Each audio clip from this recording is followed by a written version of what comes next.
Hangout is live. This, for all of you YouTube viewers, is the pre-show. Welcome to the pre-show. This will not be on the podcast. This is an exclusive to you guys. So feel very honored.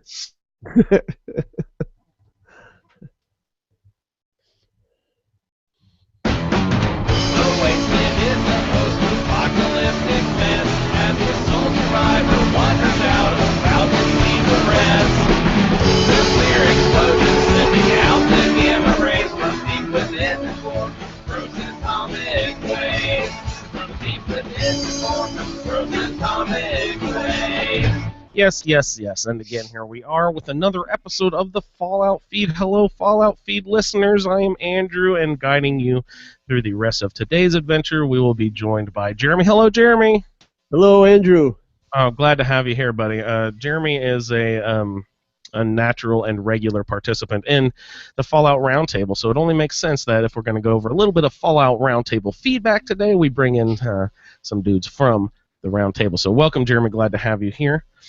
We usually do the Fallout Feed a little bit later at night, and that prevents Jeremy from joining us because of his schedule, so we're glad to do a little bit of a special edition today to have Jeremy with us. It's glad to have you. And today we're also with Dennis. Hello, Dennis. How you doing, Andrew? How you doing, Jeremy? Good to see you. Great. Glad to have both you fellas here. Have you guys been on a podcast together before? We did an episode of Game Talk together before.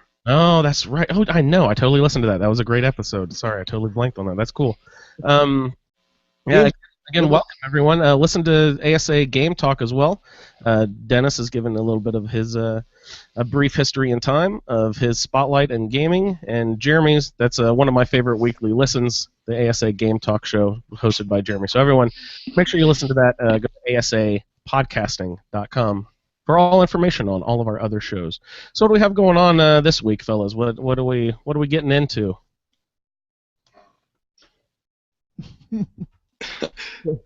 A little bit of feedback. A little bit of feedback sounds good. I can pull up some feedback.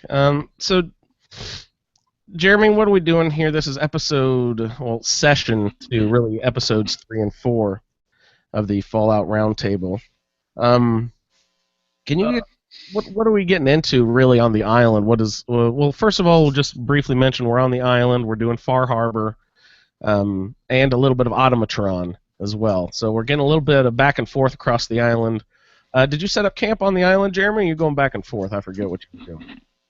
Well, I don't want to bury the lead for the next roundtable, but at the time I was using Longfellows as a remote location, so I had a place to store stuff both on the island and on the mainland, so I didn't have to travel to Red Rocket every time I wanted to drop something off. Yeah, that gets super annoying. Yeah, it does. That extra load screen really prevents me from going. It's just an extra, minute or so, but it's enough to prevent me from okay, do I really have everything I need before I go back over there yet again? God, this trip takes forever. I hate it. Yep. That's no big deal. That's fine. And Dennis probably doesn't even fast travel at all. He's always doing survival mode and some crazy shit like that.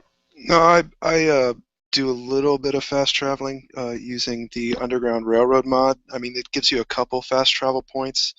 See, there's one in Sanctuary, one in South Boston, so it's kind of limited, but strategic. You also have to find the locations. They're not just automatically given to you.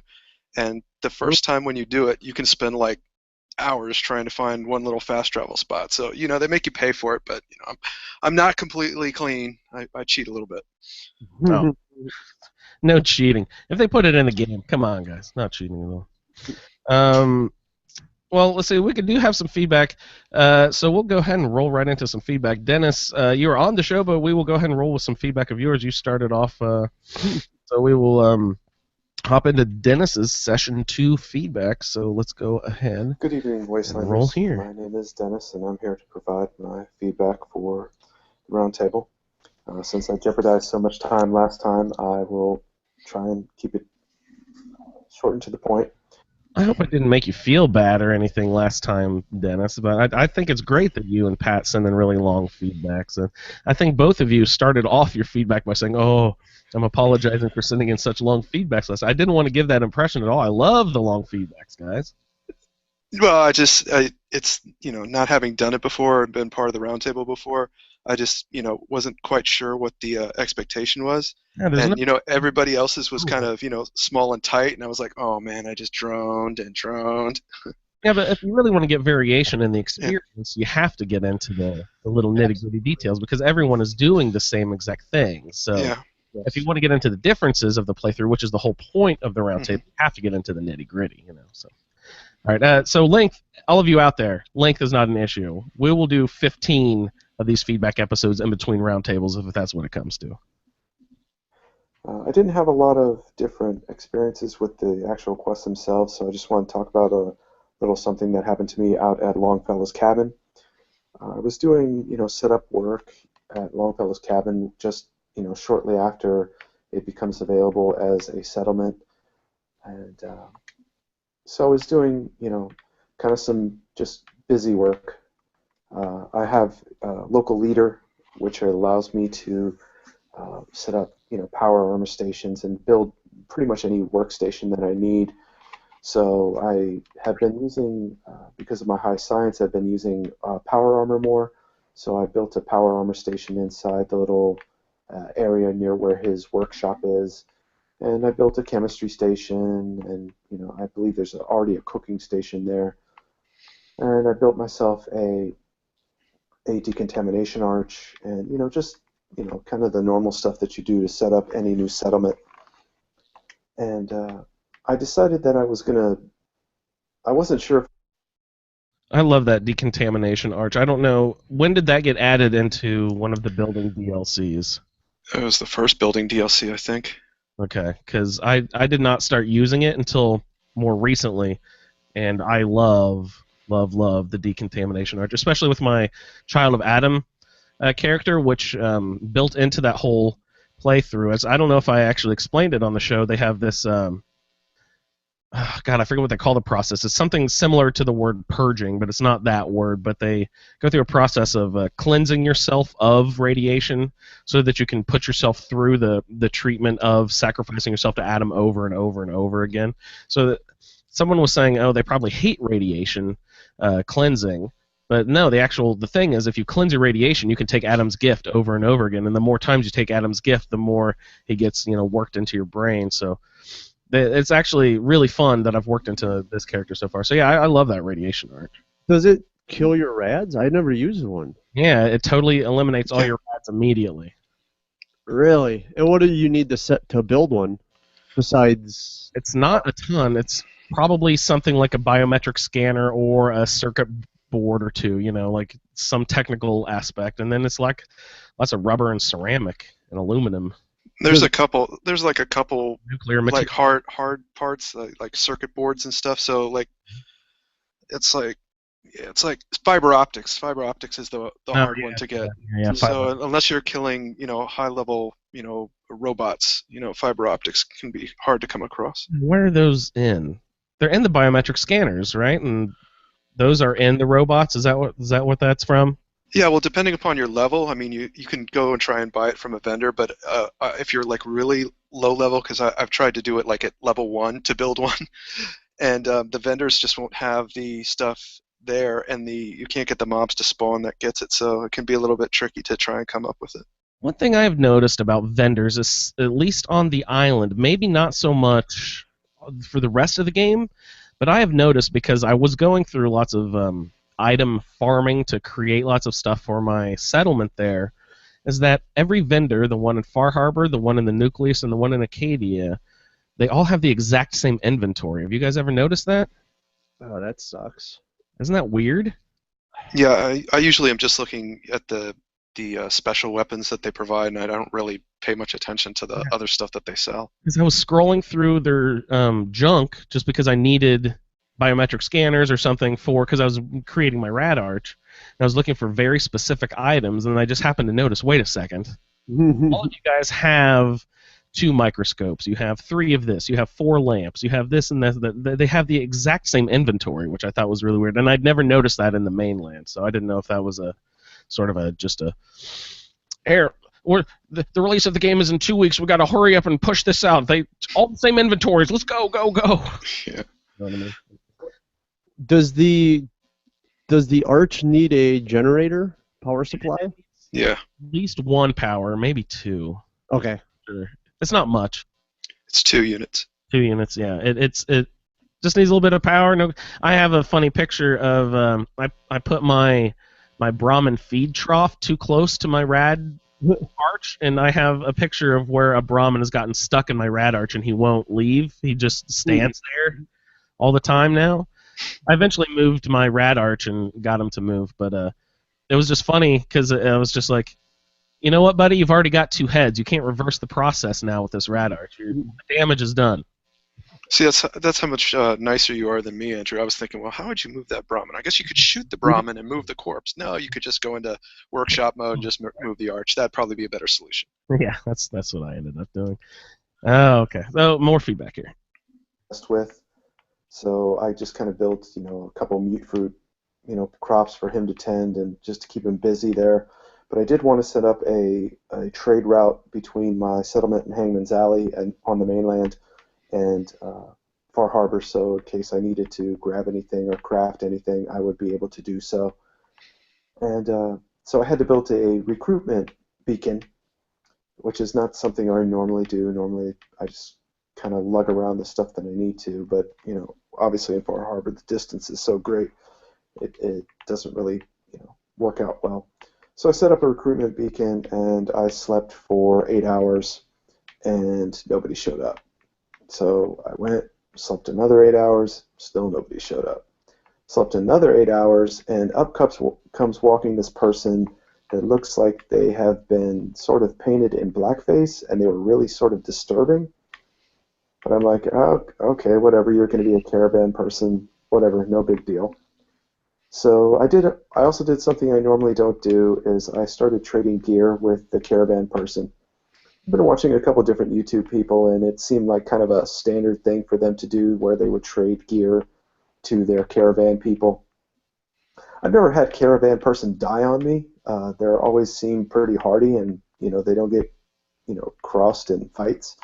But I'm like, all right, well, whatever. I had legendary X hunting rifle or whatever that I was never going to use, so I gave it to her and gave her some decent armor. And went to set her off in the wasteland, and then the game crashed on me.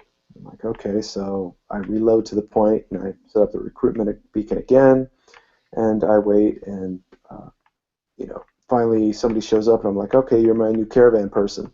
But as I was mashing the buttons to get to the dialogue options, suddenly, it's what seems sort of like a quest happened, but I was like, I'm not sure. I've never had, random settler give me a quest like that. And before I had started all this, I put up a lot more defense than I normally do in a settlement. I just, I laid out, a bunch of turrets, maybe, 5, probably more than 5. But anyway, whatever turrets equal out to give you a defense of 50, I laid that many out. And again, that's normally something I don't worry about because I don't care if the settlements get attacked or if everybody dies or whatever. And I'm talking to this person, and behind, during the conversation wheel, I see all the turrets are just going nuts because I've kind of just stacked them all on top of each other. I think it's because I needed experience for the next level, and I think that's what I... Do you mean like a totem pole of turrets? Because that sounds fucking cool. I never thought about doing that. No, it probably wasn't as cool as all that. They were just bunched on top of it. When you try and stack them and they don't want you to build up with it, it just kind of lays them out for you. Yeah. And I was just like, go, turrets, fine, good. All right, okay. Well, Why did you choose Hangman's Alley? Because Hangman's Alley, if you're doing survival and can't fast travel, is a good center point for the map. Okay. Is it the most centralized settlement? I believe it is, yes. I think most it's no. I know Pat uses a lot. Besides Hangman's Alley, what settlements are downtown in like the downtown Boston area? I can't think. Well, there's one. There's one a little bit to the. Of course, I don't have the game open, and I can't remember it. But there's one near the train tracks that's a little bit west of Diamond City. I think that would be the next closest, but you kind of, there's no point to use that because you want to use Hangman's Alley because then you can just walk down. Once you clear the area out in survival, the mobs never respawn again, or at least I've gone from level Is that a one to 80, and I've never had all them spawn. locations? Once you clear a space, they'll never respawn ever. Well, I think according to Bethesda, the spawn time is supposed to be quote unquote significantly less. But again, I've cleared, say Concord, and walk through the town from 1 to level 80, and the mobs don't come back. You might get a wandering mob that just kind of paths, but the actual town will not respawn. The Death Claw, nothing. That's cool. And you got anything, Jeremy? No, I was also going to ask. I know, Dennis, you're playing survival, but Andrew, how often do you save while you play? Either roundtable character or your normal. Does every 30 seconds sound about right? Every 12 seconds or so, maybe? If I'm in a fight with multiple enemies and I've died once, I'll save after every enemy kill. Okay, I will Unless. save generally upon exiting doors, because if I get a load screen and die, I don't want to exit that door for a load screen, or have a reload for a load screen, and then have to step out a door and wait for that load screen again. So I quick save when exiting to do, no have to wait for double load screens on doors. I will save in the middle of a fight if I can take down 2 people. There's 4 people still, and I've gotten to crouch down and hide again. If my caution indicator comes back, I'll quick save real quick. Mm-hmm. When I'm not in danger anymore.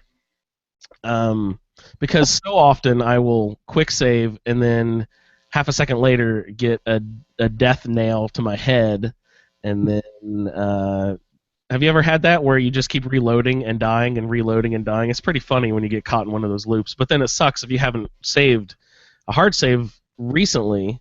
Right. Go back a bunch of minutes or whatever. But yeah, I play on survival, but I do play with a mod that it's Gopher's No Sleep Till Nap Time, and that allows you to save whenever you want to, because I disagree with the whole sleep to save thing, and I understand the mechanic. Yeah. And I think Pat plays where he doesn't save unless he sleeps, and it does add a specific edge to it. But if you have any kind of life where you need to stop and move on to something, like if I have to go grab a kid that wants to jump out the window or something, I kind of want to be able to save.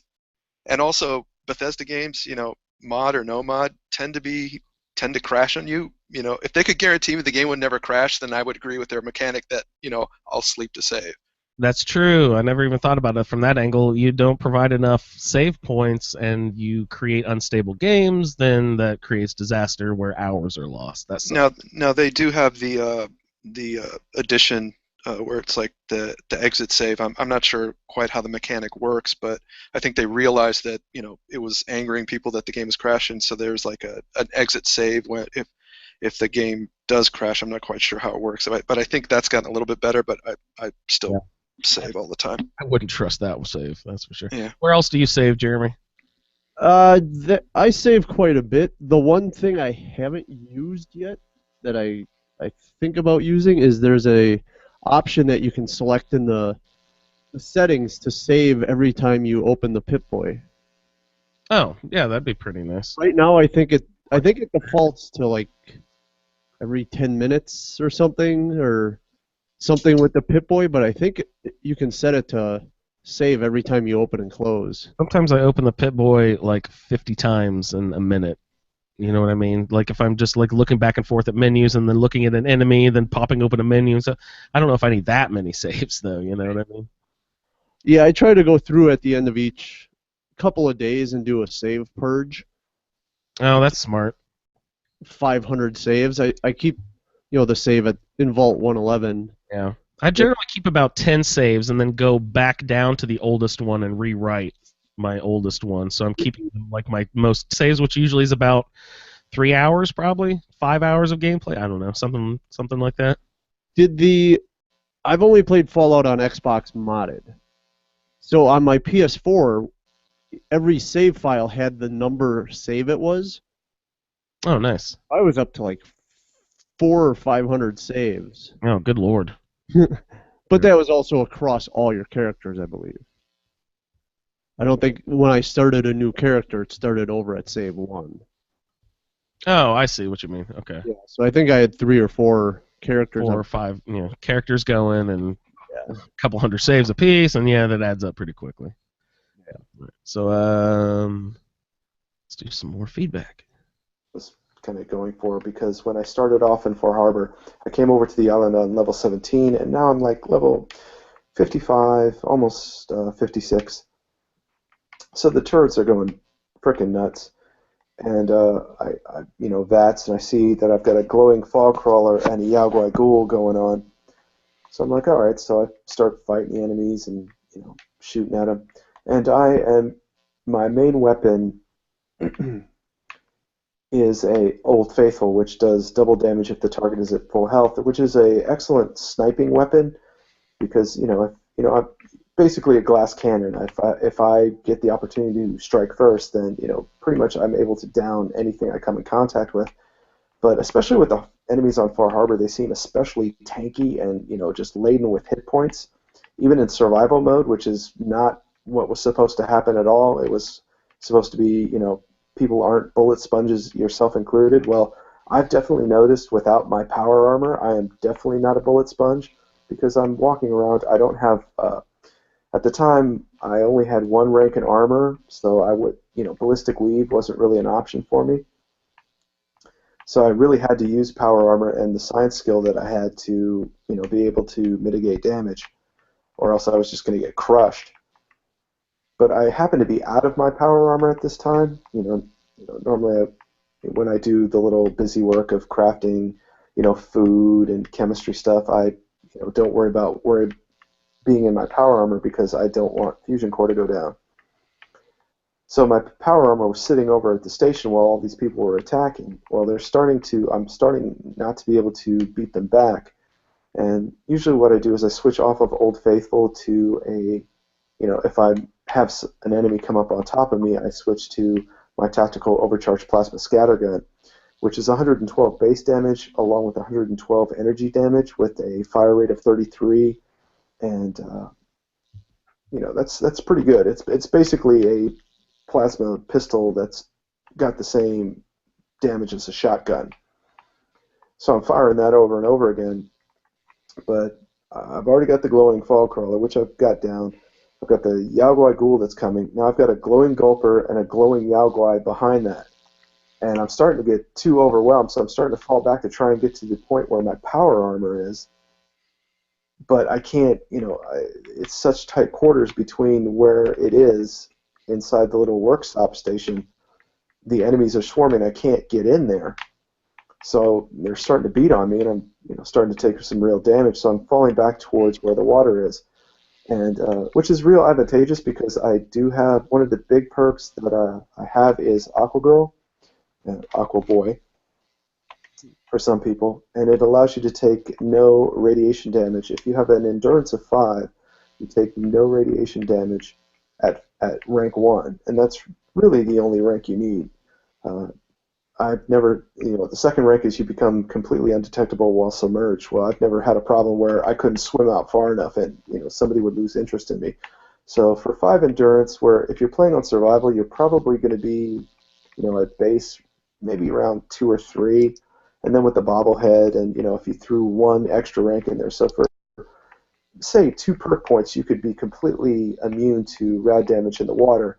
And I didn't realize how big that was until, I normally carry around 5 Radaway and 5 Rad-X in survival mode.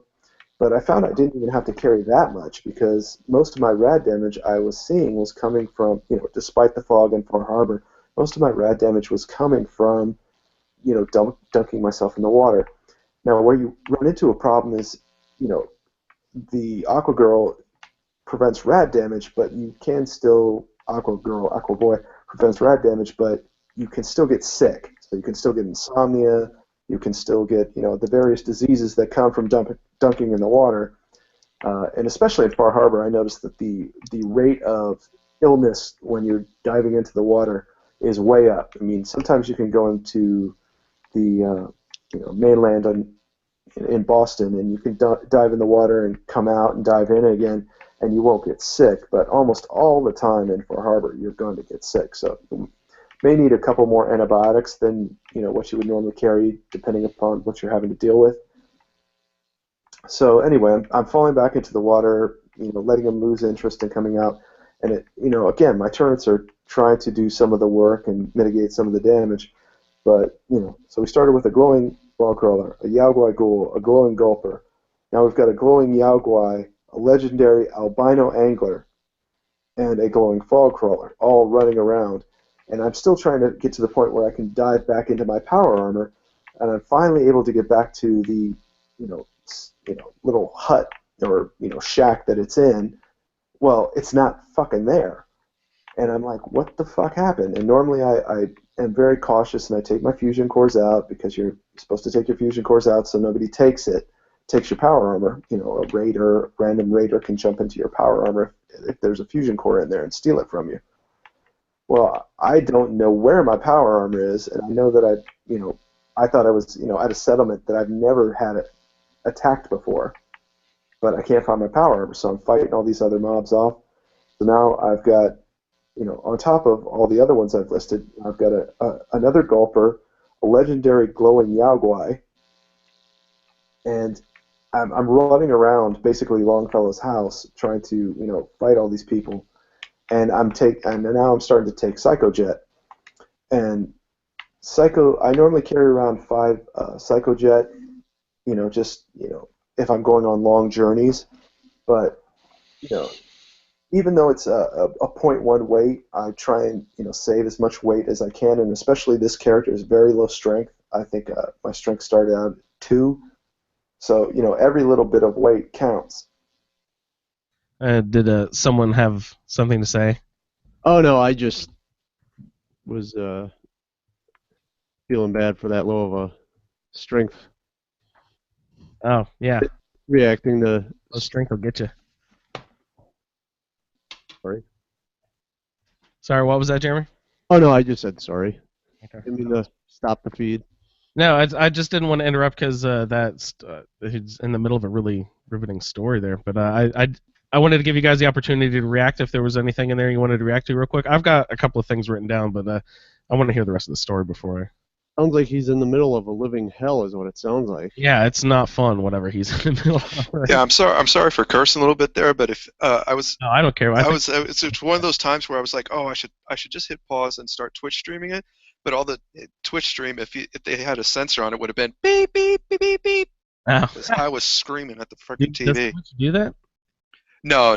But I mean, if somebody was trying to watch it with a younger audience or whatever, Well, I didn't want random 12-year-old it's like 2:00 in the morning, random 12-year-old walk in the room, see me, a grown man, screaming at a computer screen. Yeah. Cool. All right, we'll continue on with the feedback here. So Psychojet is 25% damage resistance, 25% damage, 35 damage resistance, 35 to your max AP, and it's good stuff. And especially if you have the perks that prolong it, or you can avoid addiction, they're especially good. It just especially if you don't have good Twitch first-person shooter reflexes, you just pop that, everything slows down nice and stable for you, and you can start picking more enemies off. Well, I'm taking Psychojet after Psychojet after Psychojet to try and deal with all these enemies. And and then I've got another angler or two that's just jumping off. And all total, during that swarm, I had at least 10 different enemies, and 2 legendaries that were thrown in with that. So finally, I'm able to beat back all this stuff, or I beat back most of it, and I finally look over and I see where my power armor is. Old Longnuts is running around in my power armor with his stupid hunting rifle or whatever the hell he has, taking... Okay. Old long nuts. Jeremy. Yes. Dennis, do you know Old Long Nuts? No, actually, I stole that from you, Andrew. I fully admit that. Jeremy, do you just want to briefly because I've dropped it numerous times in the show now, and I was hoping people would start picking. I know Jeremy would catch it. This is a reference to another podcast that Jeremy and I both listen to that we're fanboys of. When you first said it, I was like, is that just a random? Or no, I knew you were listening at that point. Yeah, you knew I listened. Yeah. It is from Tell 'em Steve Dave, which is Tell him, Steve Dave. one of the Smodco podcasts, which is basically, if you know who the comic book men are from AMC, it is Brian and Walt, and then Brian Quinn from Impractical Jokers. Yeah, these guys just happened to have a podcast, and then all three of them got television shows. It's pretty incredible.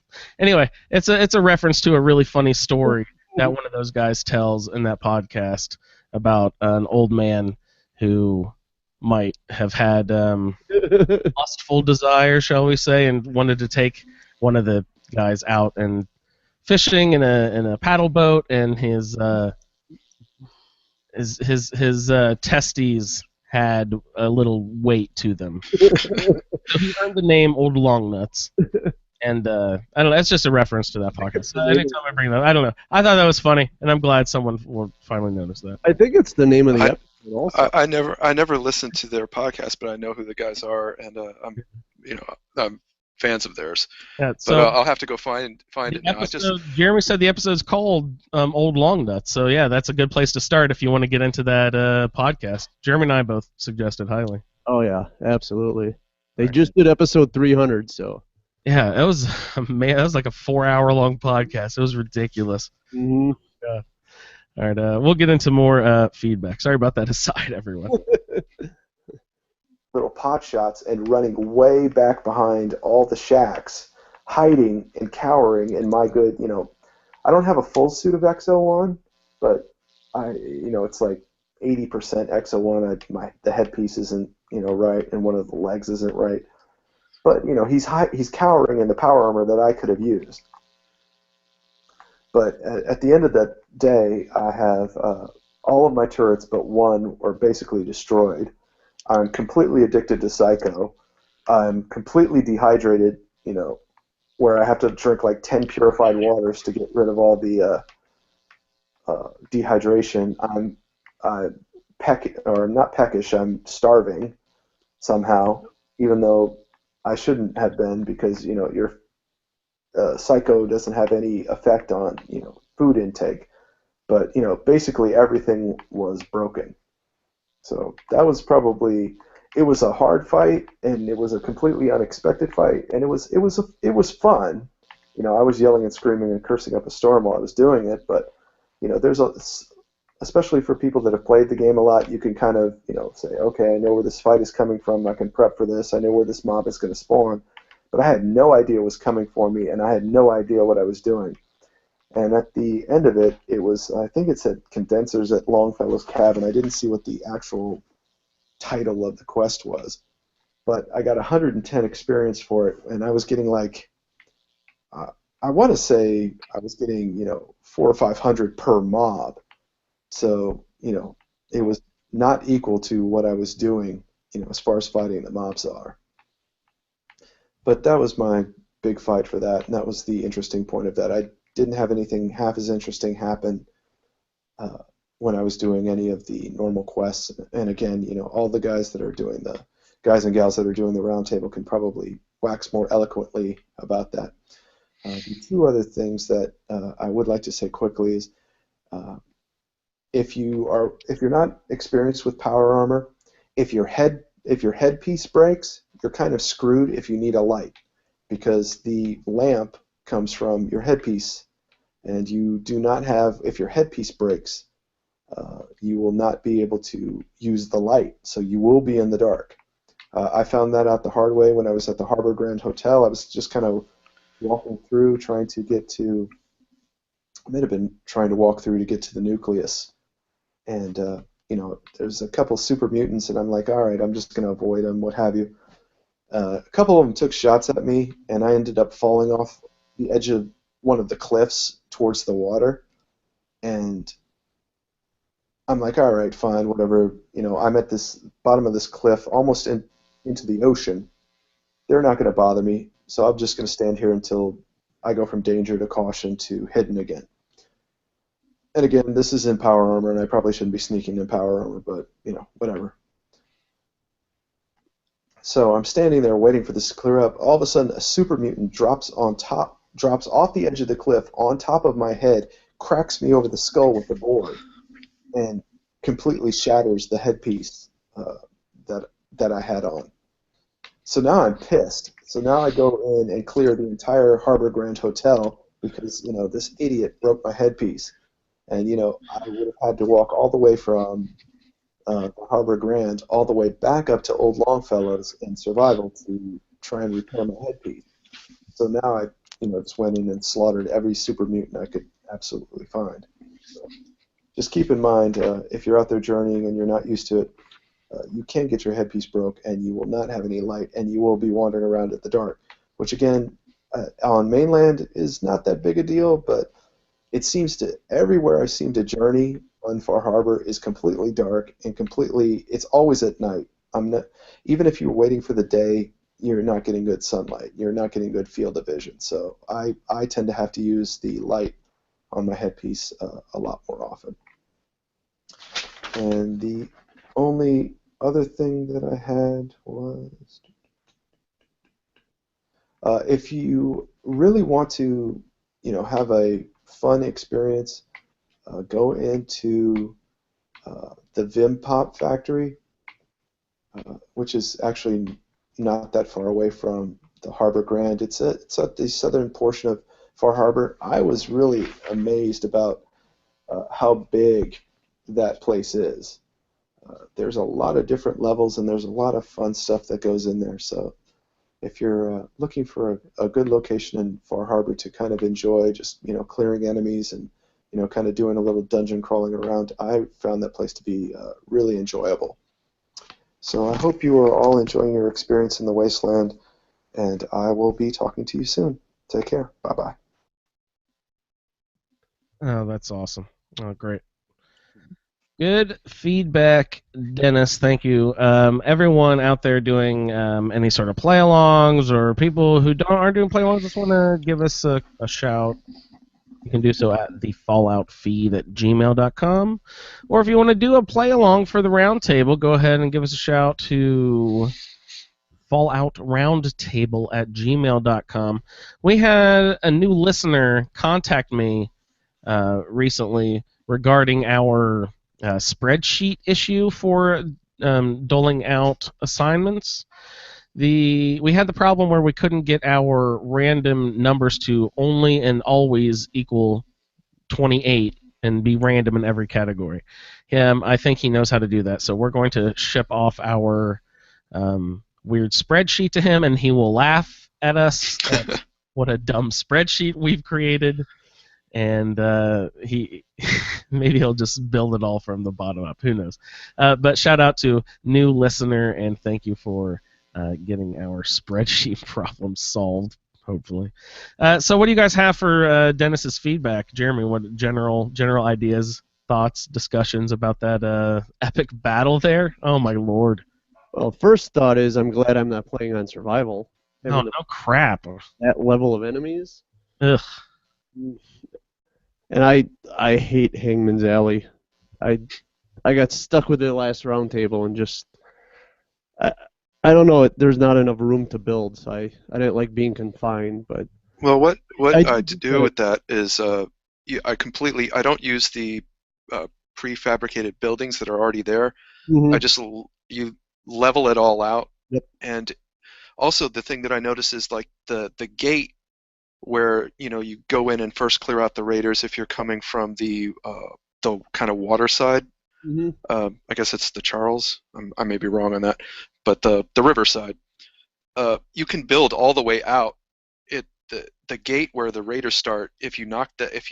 Even if you leave it there, you can build up into where the kind of exterior entrance is, and that gives you a little bit more room. And then, of course, you can build up. It's a crappy settlement, compared to Nordhagen Beach, but if you're not really kind of a builder, and I'm not, and you just need somewhere to toss your stuff, it's not so bad. You know, I don't know if you guys heard about the big new business merger in the Commonwealth recently, but the real estate industry is just taking a huge boom. And now Temesky Outpost, I don't know if you've heard. Nordhagen Beach is old news, guys. Now Temesky Outpost is the new place to go. Beautiful beachfront community, Temesky Outpost. Visit TemeskyOutpost.com. Thank you very much. I interrupted Jeremy. Go ahead. I was gonna say one thing I'm disappointed at is I wish they would have made another group of bobbleheads to put on Far Harbor or something similar besides just magazines. That's a good call. Yeah, they have those travel magazines. Automatron added little robot statues. Have you guys noticed that? Mm-mm. There's little figurines of robots that you can build. I don't know what they're for yet. I don't know if it's just an achievement type thing or what, but I'm interested. I don't think there's an achievement linked to it. I think it's just, another one of those, got to get them all kind of things for all the collectors out there. Yeah. What else is there to collect in Far Harbor? Bahaba. You think of anything, Dennis? Well, there's a couple different styles of power armor. There's Vim power armor, and the other kind of Vim power armor. There's the green and the red Vim power armor. There's another one besides that? What power armor is there? I think it's just those two variations. Okay. I think they're. I'm not one of those people that sits there and collects power armor normally or looks at it. I know everybody sets up their different ones, but the red version of the Vim is pretty. It's pretty cool looking. Cool. And normally I'm not one of those people that gets into that kind of thing, but when I first saw that, I'm like, wow, that does really look cool. Shalene has the idea for when the new DLC drops this week. She's going to get in her Vim power armor and storm the Nuka bottling plant at Nuka World. So that's if for people that are kind of like lore and sit there and read the terminals, the story between, if you go into the Vim factory, the story between Vim and Nuka is it's a pretty cool one. I mean, it's not super in depth, but it's pretty funny. And did I say Shailene like a redneck idiot? Shalene. I don't know what I said, but it's definitely Shalene, so I apologize if I did. We got some more feedback, guys, if you want to get into it. Do you have any more thoughts on Dennis's? I've got some stuff written down here. Actually, I'll just shotgun off some thoughts real quick. You're at level 55 and 56. That means you're already done with Fudge Muppet, so you're just kind of randomly doing what perks you thought they missed at this point or something, or... Well, I'm not using a Fudge Muppet build. I'm using one of the old, random roll builds. Oh man, God bless you. I think I'm gonna go back to a classic roll, whatever, next time we do. Yeah, I think that's. Let's see. Far Harbor tank point. Okay, your enemies are bullet sponges, basically. That's true. Especially the frog crawlers. Those things are ridiculous. Get out of your power armor to craft. That's a good idea. That's a hint. It's a drain on your battery, even if you're sitting there cooking. So get out of your power armor to craft, but take your power core thing with you so no one steals it, like old Captain Longnuts there did. That's hilarious. That's happened to me, where I've gotten out of power armor, and I went and shot something, or turned around, did something, turned around, got back in, and someone else was wearing my power. I'm like, you son of a bitch. But Glowing Gulper, a Fog Crawler, Glowing Yao Guy, Legendary Albino Angler, everything at once. That's what Far Harbor does to you. A couple of different times they spawn everything on the island at once.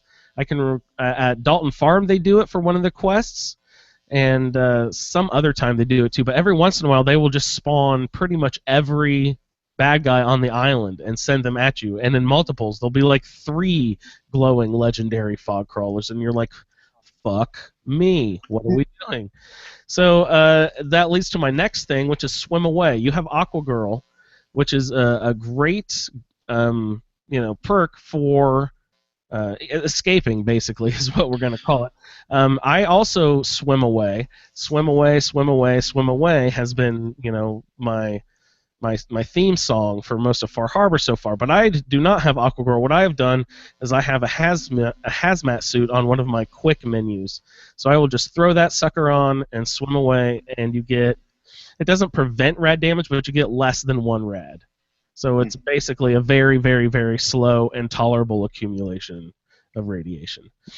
Well, if I had been really smart, what I should have done is just, jumped in the water, swam a distance away, gone back and hidden, and started picking them off. But my blood gets up sometimes when obviously when that super mutant cracked me over the head. Sometimes I just get pissed and I don't think, and I just want to start slamming into things. Yeah. And the other thing I should have done is go into the workbench and like the 60 Fat Men and missile launchers that I never use. Started pulling that stuff out and started using it on them, but instead I'm doing little pot shots with little handgun on things that have got like 1 billion hit points. But so it wasn't the smartest way to do a fight, but No. what are you gonna do? You have to play it how you're going to play, I also jotted down a super mutant board. I also recently got smacked in the face. It was so remarkable to me that I made note to think about it to bring up on the show. That there's no way that the super mutant should do nearly as much damage as he just did to me with this one board. I didn't think a board was that great of a weapon, but if you look at it, excuse me. If you look at it, he's got like saw blades attached to it and some barbed wire and shit. And that also brings me to someone posted a video on our Facebook group of some metalsmiths who were making actual current day weapons based on the weapons in Fallout 4. Someone made Krim's Tooth. Someone made the baseball bat with the double blades and the barbed wire and stuff. Oh, this is really cool. So thanks for posting that, guys. You can find our Facebook group at facebook.com/group/a Skyrim Addict Podcast. So look us up there, everyone. And thanks for the good activity. So we got some more feedback from Ray here in just a second. Let's see, stolen power armor. We talked about that. Power armor lamp. You're right about the power armor lamp. That's a pain in the ass if you lose your head and you can't see anything. Now, what sucks even more is you guys are probably smart and don't play in third person like I do, but I'm a dummy and I have to play in third person. But if you've ever used power armor in third person, your headlamp does not go the direction that you look. Oh, wow. It's really weird. They have totally ignored the mechanics of third person in multiple ways. Another way is that if you have just entered a room through a load screen door and you're just looking straight forward into the room with the door directly behind you, the option open door will appear in front of you. So things that are directly behind you can also appear on your like action screen or whatever. Like if you're looking at the ceiling and something on the floors can be picked up, it'll sometimes pop up that option menu. So the opposite direction of what you're looking if you're standing near something will also appear. It's really strange. So I have to pop into first person a lot, which I don't like. I resent being a lesser class citizen than third person. Yeah, I don't know why, but I always play the Fallout games in first and Skyrim games and Oblivion in third, and I don't know why that is, because I mean it's basically the same game. But I think it's because of VATS is why I go ahead and do first person, because if you're in third, I think it's really weird if you're in third person and then you use VATS. It's really kind of jarring to me. So. Well, I think that was my thoughts. Oh. I like you. You have like a build out that you go out into the field with. You have like I have 5 Radaway, I have 5 Rad-X, I have 5 Cyclejet, and like I just bring everything. But in survival mode, you have to be more aware of the weight of your inventory. No, I'm just it's not even that. I mean, you can probably be a little bit looser, but my strength is low. It's just I just get I'm like, oh, I don't need all this stuff, and I leave everything at home because I'm picking everything up out on the field, like every coffee cup and every dish and every. So if I wasn't doing that, I could bring everything with me, but I get too nervous. I'm like, oh man, I left that plate behind. I should really go back and get that plate. What if I need ceramic here in like 3 days from now? All right. So thanks a lot, Dennis, again for your feedback. I don't know if is it awkward to sit here and listen to your own feedback? I think we asked you that last time. Is that cool? It is for me because I think I suck at it. But oh no, it's great. It sounds wonderful. You'll get used to it. I've been podcasting for a couple of years now, and I still think I'm horrible at it. So you'll never get over that part. But believe you me, you sound just fine. Thank you. Very good. Okay, so we'll get on to Ray. Ray, thanks again for sending in your feedback. This is Ray's second appearance here. And I would like to remind everyone that if you do manage to submit feedback for every session for the Roundtable play-along characters, that we will get you a pretty good discount on our new ASA podcasting t-shirts that we will be presenting out here before too long on Etsy.com. Yay! That's awesome. There's one for a Skyrim Addict podcast, and there's also one for the Fallout feed. So you get your choice of t-shirt there, and if you manage to send in feedback for all 4 sessions of this season, we will get you a pretty good discount on one of those t-shirts. So keep up the good work, everyone, and here is Ray. Hello, Fallout Roundtable. Ray Butcher here with the story of Leo Hulan, the Chinese spy stuck in the Commonwealth. Chapter 4, Best Left Forgotten. Now Leo's plan is beginning to take shape. If she couldn't reach her homeland, she would have to mold the world she was in, off to see if there was anything useful in the old memories locked in the nucleus. Despite the zealot's warning, she enters the command room. The corpses of the less skilled litter the halls. Stealth is the key. After restoring power and surprising a legendary Assaultron, we're in the computer. Locations of some of the key information to controlling the events unfolding in Far Harbor has to be investigated further. Along with finding crates of marine armor, she went to the sandbar where the wind turbine codes were hidden. The visit to the Grand Hotel revealed the location of the launch codes, but an unfortunate turn of events that unfolded for an asset, Fanny, that she had been read in on before she went into the vault. Just as well, the codes will serve her purposes more now than then. A stop by Longfellow's cabin to pick up Nick Valentine, then a search of the Vim fact. It turned up evidence of Dima's treachery and a nice weapon, December's Child. A combat rifle with ammo mod, fast fire rate, and a quick reload. She loses Nick, and the pieces of the puzzle fall into place. Clear the island of its annoying human inhabitants, and use the synth's location as leverage to raise in the ranks of the Institute. A trip back to the Commonwealth is in order. Chapter 5, Turn of Events, The Mechanical Menace.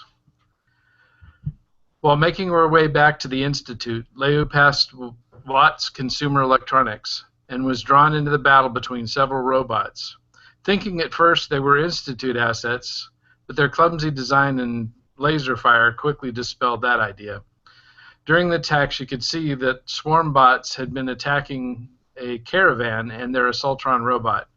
Leo had to get to the bottom of this new threat in the Commonwealth. Ada described him as the Mechanist. Ada believes that she can find more answers at the General Atomics Factory, a new threat. After clearing General Atomics Factory, Liu found an odd device attached to the robo-brain that seemed to be leading the group. Ada suggested it be connected to her, which meant building a robot workbench. Liu wasn't ready to bring this to the Institute, so she went to the old Red Rocket station she had stashed some supplies in before. After connecting to the device, it was going to require some additional beacons. There are too many loose ends still to deal with at Far Harbor. This is becoming a distraction. All right, that's great. Thanks so much, Ray. Guys, do you have any thoughts right off the top of your head? The December's Child that he picked up, it says that it has reduced weight, but it actually weighs exactly the same. So that's kind of buggy. Remind me of this weapon. What is it called again? December's Child? December's Child, yeah. And what is it? It's a unique combat rifle, and you can use a 5.56 ammo instead of 45, and it has an increased fire rate and reload speed. I'm sorry? You can use the 5.56, like you can do a mod to it or something, or you have. Yeah, no, there's a modification on it that can convert it. Okay, cool. hang on a second. I got to clear my throat. Somebody express some thoughts here, Jeremy, for a second. Oh boy. So, how many playthroughs are you on, Dennis? Oh, it's probably my 10th character. What's the highest level you've gotten to?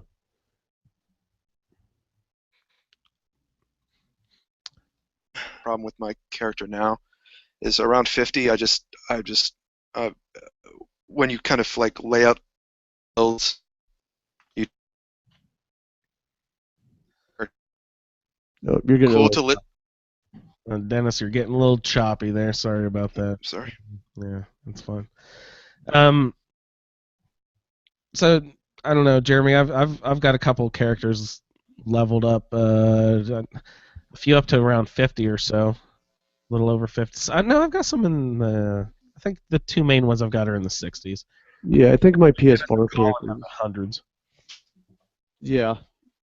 Well, you start to, at least when you're not playing survival, you start to get OP, and Yeah. it kind of loses some of the anticipation or the intensity to a battle, Yeah. Yeah. because you know you're just going to blow through them all real quick. Oh, you must be jumping back in. But especially playing Fudge Muppet, I can't wait to get out of the 50s so I can get local leader, so I can get life giver, so I can get some of these perks that I can't. Yeah. So Well, we've got some feedback also from Casey that I thought we would listen to. I did have a couple of thoughts about Ray's character, Leia Hulan, I believe he said her name was. He's got Nick Valentine along with him on the island, which we all suggested at the beginning, but due to my character's build, I cannot have followers with me, only because I'm doing all the Lone Wanderer perks, and you can't have a companion, except for the fact that this game, for some reason, even though he acts like a companion in most ways, Dogmeat does not count as a companion. So I've had Dogmeat with me, and it's been really fun. I've enjoyed having Dogmeat with me. I only used him a little bit in the beginning in each game, and then I would cast him aside when more interesting characters would come around. Until mods released, then I started bringing Dogmeat around a lot with the Man's Best Friend, which is Dogmeat plus an extra companion. That's a really fun mod to look at. So he had Nick Valentine with him. That's awesome. The Vim Factory reveals Secrets of Dima's Treachery.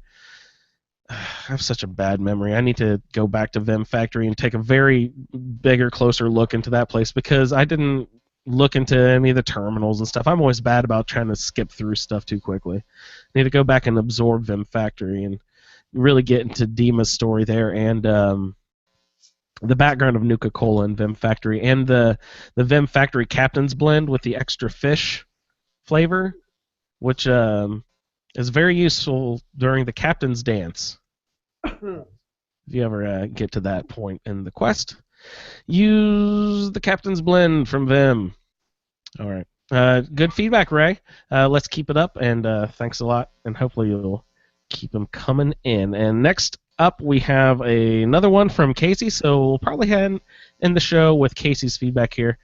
So thanks for writing in, Casey. He's a normal Thursday night participant, and this is our special feedback edition. So thanks for writing in, Casey.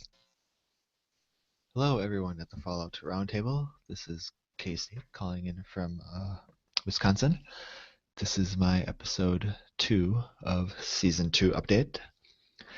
I'm still rolling with the Santa character. He's got Hancock's red coat with ballistics weave attached, and I am using heavy weapons such as the Cryolator, the Junk Jet, and the Flamer occasionally, although I never have any ammo for it. And let's see, I got the Heavy Gunner upgraded to level 3. I got Gun Nut level 3, Science level 3. So I was able to pretty much upgrade fully those 3 weapons. So I got the Junk Jet, I got a Flamer attached to it. So when I shoot things with the Junk Jet, it sets them on fire, which is cool. And the cryolator I got updated so that it shoots snowballs at people. And the flamer, don't remember what the upgrades are for that. I guess it just makes it stronger. Maybe more distance. And I'm rocking Life Giver and Solar Powered, level 2 and 3 for endurance. So I got a pretty steady life regen and rad regen in the daytime. And I pretty much travel alone, so I got Strong Back 4 and Lone Wanderer 2 for some extra damage and lots of carry weight. I think I can carry when I'm alone up to like 420 pounds. And I'm starting episode 2 at level 25, and after these 3 missions I made it to level 29. So I was just about last time to enter Dima's memory computer. I was able to access it by convincing Tectus that I would bring him the information first, which of course I am not going to do. But I entered the computer. The second time through these missions, I still hate them, and I do not think they're fun, but at least they're super easy. You just store up all the blocks, you place them down on a bridge, and then you line the bridges with turrets and just wait. And did that 4 times. On the last time, I just cheated again like I did last time. I just put the turrets down by the final gate and was able to just walk through it because there's no reason not to, I guess. So I got all the information from the memories. I got the location of the kill switch code. I found the location of the nuclear launch key. I found I found Avery's dead body and the information about Synth Avery. And then 4 and 5 I'm not worried about. It's just... okay, had to pause for a second. So where was I? I took all the gear and stuff I got back to old Longfellow's house. Healed up and stored everything. I will deal with Dima and his memories later, but I am heading back to the mainland now because I heard an interesting broadcast. There is some people being attacked by robots, and I felt compelled to investigate. And so I went over there. There is a robot named Ada who is being attacked by some other robots, and I helped her out. She explained to me that there are evil robots roaming the wasteland now, and she is trying to stop them. And she wants to find their leader, the Mechanist. So I agree to help her. And she wants to come with me, but since I travel alone, I sent her to Sanctuary to wait for me. Then, so Ada sends me over to the General Atomics factory, where she says she saw a bunch of robots over there. So when I got there, she was right. There was a lot of robots to kill. I basically used my junk jet and my shotgun to get through them. And I did find a RoboBrain with a Mechanist device attached to it that I was able to loot. Let's see, I brought it back to Ada. And she explains that she needs me to install it on her. And in order to do that, I need to build a robot workbench, which is a new add-on addition with the Automatron add-on. So I built the workbench, I installed the device on Ada, and she says that if I bring her 2 more components, she will be able to, I don't know, triangulate the location of the Mechanist. So that is where this mission ends. she gets her piece installed, and she's sending me to find more. Next time, we will be heading off to find more robot components and heading back into Far Harbor to confront Dima about his memories. Thanks for listening, everybody. Have a good day. Bye. Oh, awesome. Thanks, Casey, for writing in. Guys, any thoughts immediately right off the top of your head? I wouldn't be able to. I wouldn't be able to play the. Whoa. Did we lose Dennis again? This show is nothing but professional, ladies and gentlemen. Well, I never got to finish the second Automatron quest because of the glitch. So Remind me of what your glitch was. You would build the robot workbench, but you wouldn't get credit for building the workbench. correct. And you can't then talk to Ada to build the device in Ada's head without getting credit for building said workbench. Right, because the next quest marker is build the workbench. So I build it. I get no credit for it. I tried a bunch of different things, and I get Okay. If you've listened to every episode of the Fallout feed, you remember a few episodes ago. God, I hope this episode may have aired already. That Casey got in trouble because in the new DLC when it was new a few weeks ago, the Vault-Tec Workshop, when that DLC was new, he got in trouble because there was a quest marker that said build the Overseer's desk.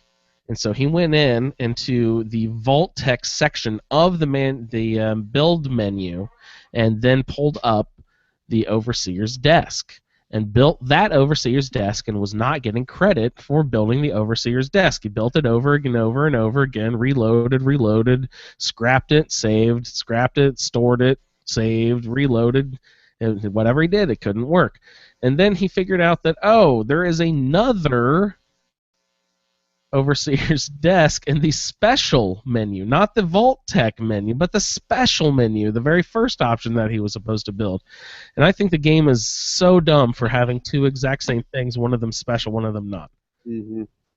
So I don't know. I doubt that it's that sort of thing with you, but the game does have weird shit like that in it, so who knows what is going on there. Well, I did have a couple other quests that were bugged and glitched that I went back to, a few days or a few weeks later, or whatever it would be, and they worked. So every time I play, I pop back to it and see if it'll work. So, Well, it'll catch and work soon, so I can catch up on these. Quests. Do you have any other settlements that you could try building it at? Maybe you build it at a different settlement? Good. Just I'd have to scrap it then, wouldn't I? To get the parts. Or if you don't have extra parts. Yeah, I'll try that in Sanctuary. Parts, I don't know. Dennis, do you recall off the top of your head what parts are in the robot workbench? I think it's probably It's a bunch. circuitry and ceramics and rubber and probably a little nuclear material. Who knows? Jeez. Yeah. That's awesome. Thanks for writing in, Casey. We always love hearing from Casey. A couple of my thoughts right off the top of my head. He has a flamer, which is fun, that Santa uses. He could also probably put it on the back of his sleigh. That might be the same sort of like jet mechanism that Santa uses to propel his sleigh. That's pretty sweet. I like the junk jet with fire damage. I wrote that down and put a little heart beside it because sounds incredible, like flaming teddy bears destroying your enemies. It just sounds really awesome. And the cryolator that throws snowballs, he's not playing mods, right? He's on PS4, so that must be an in the game mod. That's so awesome. I've never used the cryolator before at all. That's really great. He said he has a solar powered perk. I've never actually used that, but it beefs up your endurance, which is great because I always have really low endurance. But that Yeah, lets I you have to take that one. have life regeneration, which I know you're all about, Jeremy. You like those, like Life Giver and stuff like that. Yeah, I get solar powered at level 36. Yeah, awesome. And a carry weight of 420 is just ridiculous if you're not in power armor. But that makes sense with Santa. You know, he has a magical sack on his back where he can carry all the children's toys in the whole wide world. You know what I mean? It's hilarious. I like that Casey hates the children of Adam. That seems very appropriate. Santa Claus, of course, would hate the children, I'm assuming. Santa seems to be, you know, opposing views to blowing up the world with radiation. Cheat at the blue game. Oh yeah, Casey was saying like he likes to cheat at that little blue game. That's really fine. He doesn't even like to do levels 4 and 5. And I just read in my notes, I thought that I had to do all 5 of those games. We only have to do levels 1 through 3. Did you guys know that? No. Yeah, you only have to do the first 3 of those blue game levels in order to get the memories or whatever, in order to go the game. But I guess you get extra gear of some sort. I don't even remember what I got from all that. Some sort of armor, I think. And my last thought here that I jotted down, this Casey never brought this up actually, but just him talking about this. Why are there no robots on Far Harbor, and why are there no Far Harbor monsters in the Commonwealth? Like why have they not transferred at all? You know, and then I thought on the back of my head, this would be a great story-based mod here. I want someone to take fog crawler eggs from Far Harbor and sell them to the guy who's trying to train Mirelurks in the Commonwealth, and then have like the whole story fall from there, where there's then the outbreak of Far Harbor monsters in the Commonwealth because someone keeps bringing eggs from Far Harbor and selling them to that guy. That'd be a better DLC than Automatron. Right there, man. Why isn't Bethesda hiring me for this shit? I got it down. All right, guys. Any other thoughts on the show for today, Jeremy? No, that's yeah, that's all I got.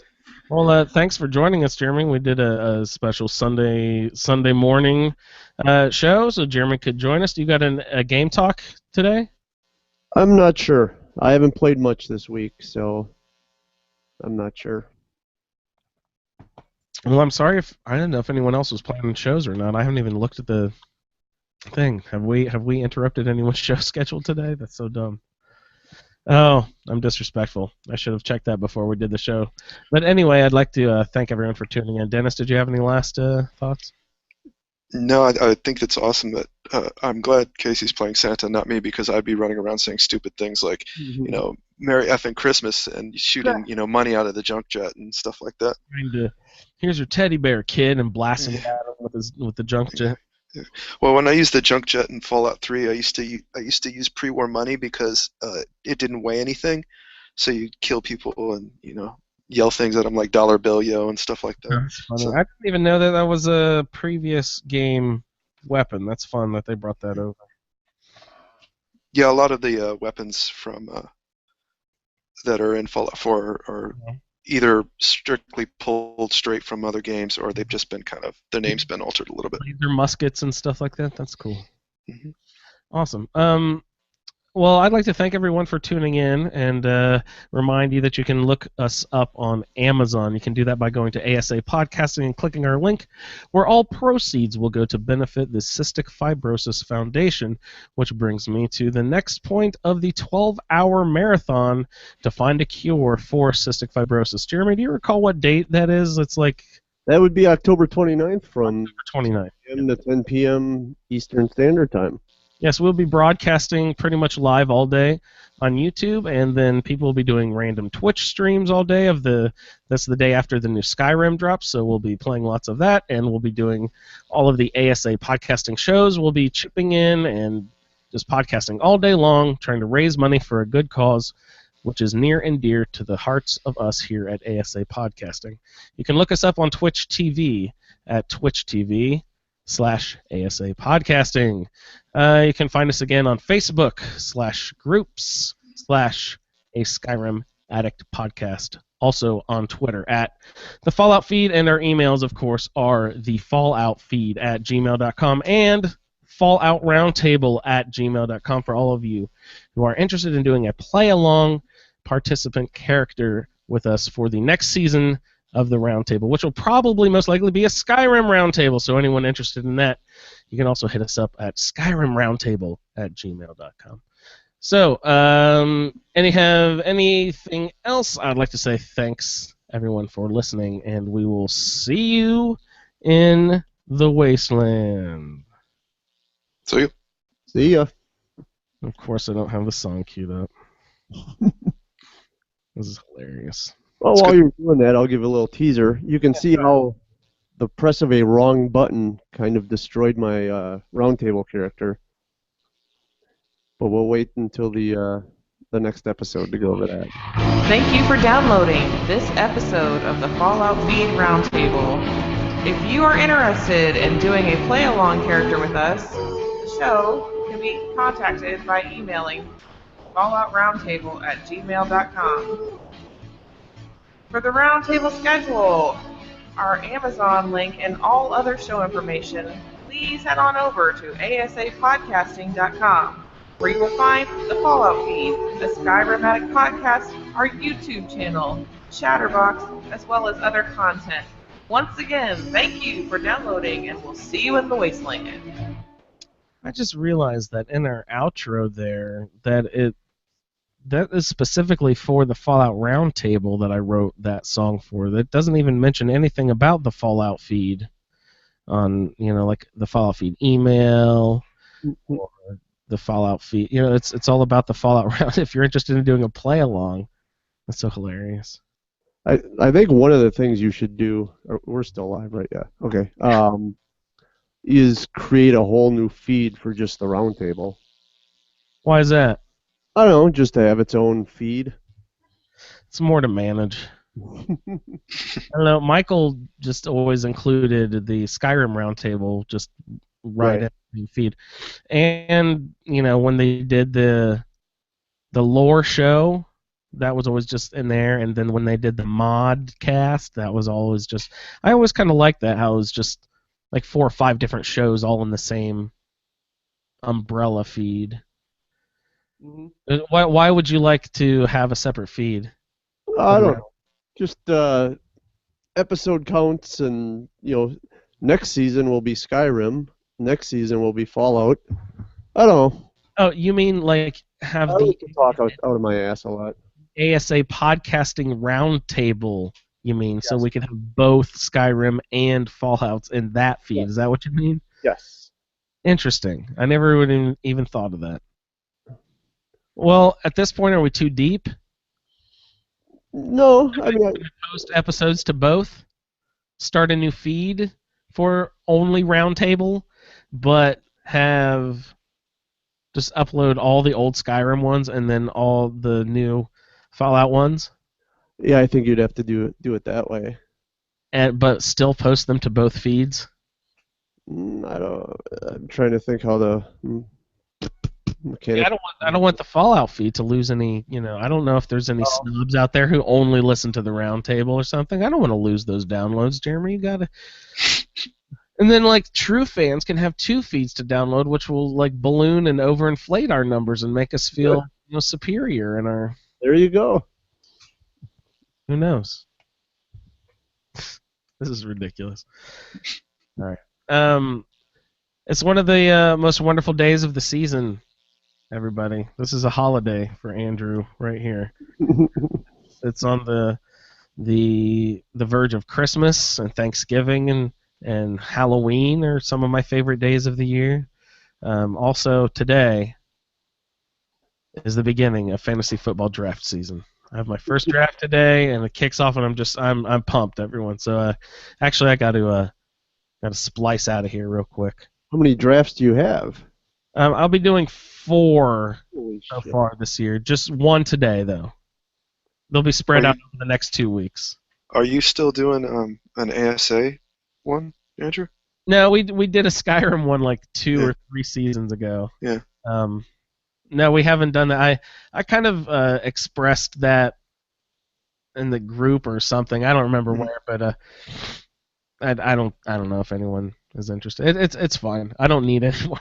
I have way too Yeah. much going on here with all the podcast and freaking dynasty leagues I'm running now. This is that's too many hobbies. Yeah, I'm about to start up my old podcast again. With your old buddies? Yeah, Nice. That'll be that will not be part of ASA. I Yeah. would not ask Michael to hang his company name on that train wreck. What do you guys do? Pretty much get drunk and talk like idiots. I thought that was called the Fallout feed. Yeah. Now it's in the process of getting reapproved at iTunes right now, so Oh, nice. Have you started recording again yet already? we have not. We're too busy building out the basement here, or the studio, Donkey One Is that Studios. why you're redoing the studio in the basement so you can have a nice, comfortable, cozy place? Yeah, so it doesn't feel like a basement. You're bringing all your buddies into your place? Mm-hmm. Nice. That is awesome. That is one thing I want to do. I have a little, like, probably not even 10 by 10. I don't know. I've got a little weird room off to the side of my basement that's just an old storage room with some, like, old shelving units and stuff, and I want to gut that room and turn it into, like, my podcast control room. Mm-hmm. Because it's a lot less echoey than this boomy, echoey basement. So, but I want to do that. You should definitely post a bunch of pictures and stuff. I'll check that out. I do. I've got pictures, and that's my plan is to kind of take a bunch of pictures and then document it. Right. Good. I'll tell you what, I got a lot of respect for you guys. I've been trying to I wanted to start Twitch streaming Oblivion and Morrowind, and I'm like, if I did it on a computer, I probably could have done it in, an hour, but having to go through backwards compatibility and the old games, so I've had to buy a game recording thing to set into the PC, and then I figured out, Michael David told me that I could play Morrowind on the 360 and it would auto update. Well, I popped the game in there and it's telling me I need a hard drive. So the hard drive on I have a late model 360, which the younger models you could just drop the game in there, but the older ones you need to have a separate hard drive. It's a mess. And all that just so I can play a game and record myself being an idiot. Right on. Well, I need to go prepare for this draft, gentlemen. So Good luck. thank you for me, and we will talk to you guys soon. Thanks for fitting us in the early morning schedule. Oh, not a problem, Jeremy. It's a pleasure. Anytime you want to do this and sit in on a feedback show, Jeremy, just let me know, and we'll set one up. It's cool. Sounds like a plan. All right, man. We'll see you. Have a good weekend, fellas. Yep, you too. Bye.